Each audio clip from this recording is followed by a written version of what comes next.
নাটোরের Lalpur উপজেলাস্থ north Bengal sugar মিলের ভিতরের দৃশ্য। সারি সারি গাড়ি ফেলে রাখা হয়েছে।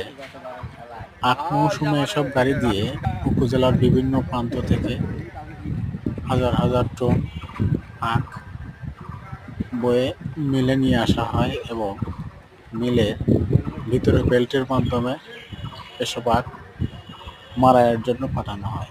মাড়াই শেষে আখের রসগুলো বয়েল হয়ে গুড় তৈরি হয়। এরপরে মেশিনের সাহায্যে সেগুলো চিনিতে রূপান্তরিত হয়।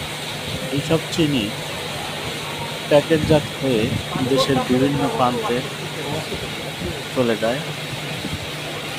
দেশের বিভিন্ন প্রান্তের চিনির চাহিদার বেশিরভাগই এই নর্থ বেঙ্গল সুগার মিল পূরণ করে থাকে।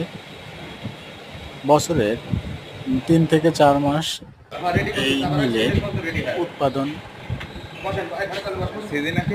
থাকে, বাকি সময়টা মিলের বিভিন্ন সংস্কার কাজে ব্যয় করা হয়।